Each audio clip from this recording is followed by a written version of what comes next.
Welcome back to BJP Lifestyle, guys. I hope you're having a great day. If you're new here, make sure you click the subscribe button down below right now to be notified when new videos go live. So the first thing that I want to say is that if you guys have one of these Jeeps, you might have run into the issue already, or you might in the future, and that's going to be your gas fill up tank here is just not working. So if I go ahead and pop that on the inside here, so with it not having a cap, you get this kind of little pushy hole thing going on down here.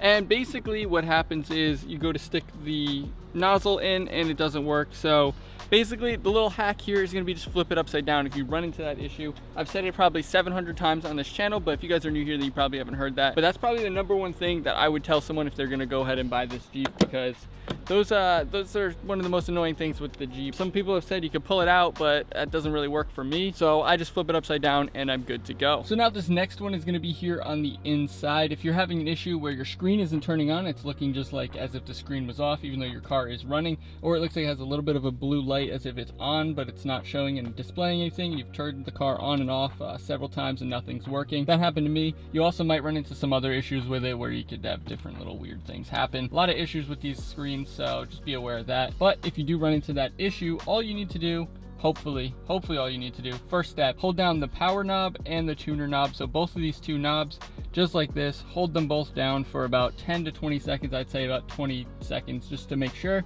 And that should soft reset your screen. A lot of people don't know this, so they might run into that and just automatically think they need to get a new screen, where it's actually not that big of a deal. Now your next step, if that doesn't work, is to go ahead and go into your back seat, slide your front seat all the way up, and then get to the battery underneath down here. Once you get to the battery, just pop both of the negatives off of both batteries, because you're gonna have two batteries in here. If you didn't know, you're gonna have a small battery, which works for your start-stop system and that kind of stuff, and then you're gonna have your main battery. So if you just disconnect the negative on both of those, then leave it for about a half hour, come back, reconnect them, and then start your car. That should do a full hard reboot of your screen. You're gonna have to reset all your settings and everything like that. It's gonna go right back to factory, but that can help alleviate some of those issues with the 8.4-inch Uconnect screen that you might run into, that I personally have ran into. So now you guys will see this one in the next, not the next video, but within the next week or so, you'll probably see this. You can see we got all this stuff back here. So if you put these front seats down on the Jeep Grand Cherokee, you can actually fit a full-size air mattress, or in my case, I just have like one of those mattress pad things, because you know, I didn't get one. But yeah, you guys will be seeing that for a 10K special video here soon-ish. So if you guys are watching this, then yeah, you're getting a little sneak preview. But yeah, you can actually fit a full-size mattress with the seats down inside the back. So if you guys do any camping or anything like that, you might be traveling and wanted to stay in your car instead of a hotel or whatever, you can fit a full-size air mattress in there and basically just be relaxing. It's actually kind of roomy and comfortable. Now if you guys have one of these Jeeps now, you've probably run into the start-stop system right down here with this little button. When I first got it, for about the first 5 or so months, I was pressing this button every single time I got in, and it got really annoying, and then if I forgot, it felt clunky and gross. So I made this video up here, which should pop up on the screen, which is me talking about how to disable it by disconnecting something on the battery. You do get a dash light up here if you do that though, so just be aware of that if you want to check out that video. There's other alternatives though, so you can get the start-stop eliminator, which is just something that plugs in down there by your battery, I believe.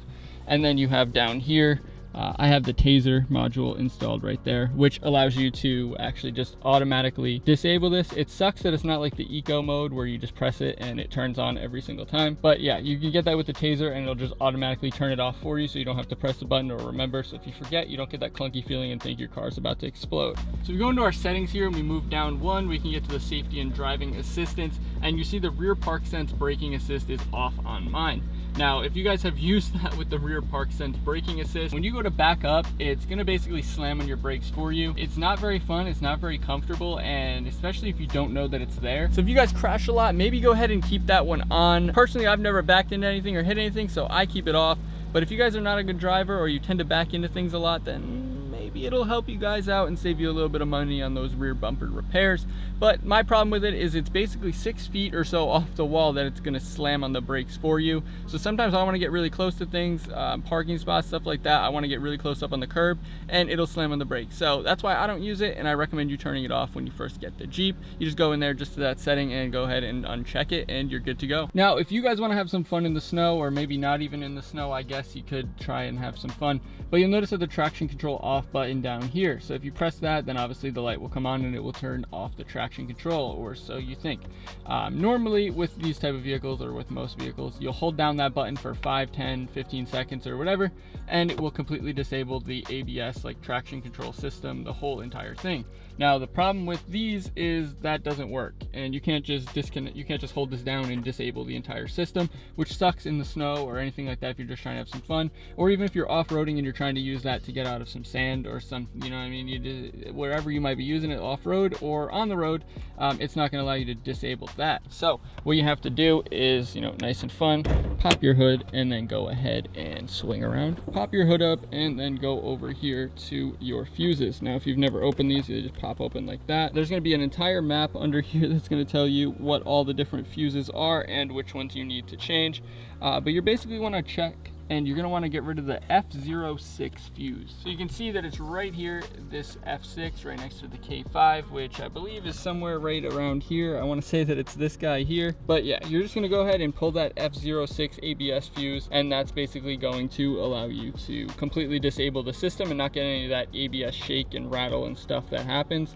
If you guys don't know, you can just grab this little tool out of here and then pull your fuses with that. But yeah, that's basically the only way to do it on these, which kind of sucks. So if you guys are looking to do that, then that's going to be your best option. I'm not 100% sure, but I do believe that with the Taser, you're able to do something very similar where you can hold down the button and basically change it to disable everything. I'm not 100% sure on how to set that up or if it's actually possible, but I've heard things about that. So if you guys are looking for that, then maybe go ahead and look into the Taser and see if that's an option that you guys can do instead of having to pull a fuse, because I personally don't want to pull a fuse just to do that, especially if it's in the snow. It's no fun. Now if you guys live in a place like me where it gets cold and it gets snowy, you're gonna probably want to make sure that this option is turned on for you.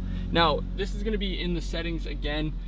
We were just in here for the other one, but if we head into our settings here and we go over to our settings options and we move down, you see the auto on comfort. So if you guys have the heated steering wheel and the heated seats, which I believe pretty much every single one comes with now, so that's super nice. But you're gonna wanna make sure that these are set to either all starts or remote starts. I personally like it at all starts because what it's gonna do is when the vehicle drops below 40 degrees, it's gonna go ahead and automatically turn these on.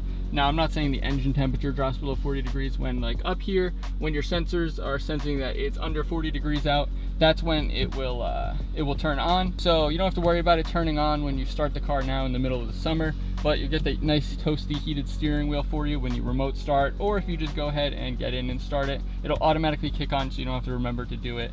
So that'll turn on your steering wheel and your heated seats just for your driver's seat. So I definitely recommend making sure that that's set up if you live in a place that gets kind of cold weather where you're going to be going below that 40 degree mark, because personally I love it and it makes the winters just a little bit more bearable, at least for me. Now this next one, going into the passenger seat, is something that not a lot of people know about, and I didn't know about it for a long time, and it's actually really cool. So if you actually go ahead and grab this little knob here, or this little handle on the side of the passenger seat, you'll notice it folds down, but it folds completely down. I was a little shocked when I did it on accident, but it completely folds down. I know a lot of vehicles don't do this, but this one completely folds down, which means you have even more space to put bigger things. Or I guess you could even I don't know, but yeah, you can do that, and then you can pull it all the way up and it'll basically tuck right up into this front footwell. So then basically you have a ton more room in the back, which could be super helpful depending on what you guys might be getting into. Whatever you guys are getting into, maybe you need to carry some wood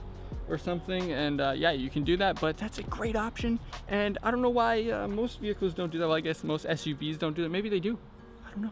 Let me know down in the comment section below if you guys knew about that, and if any other Jeeps or any other models of SUVs actually do that. But that's gonna be about it for this video, guys. If you did enjoy, make sure you smash that like button down below. Help the YouTube algorithm, help this video get out to more people, and of course, help the channel grow. On that same note, if you're not already subscribed, make sure you click the subscribe button down below right now to be notified when new videos go live. New videos every Monday, Wednesday, and Friday at 3 p.m. here on the channel. And when this video goes up, I'll probably hit that 10K mark, so make sure you get a little congrats and a little celebratory comment down below for that 10,000 subscriber mark that we've been working hard for all year. And as always, make sure you check out Shop Lifestyle, get yourself some lifestyle merch, doing a full rebrand on that. It's gonna go crazy after 10K, so make sure you guys check that out, top link in the description. But that's about it for this video, guys. Thanks for watching, peace. I feel like I am losing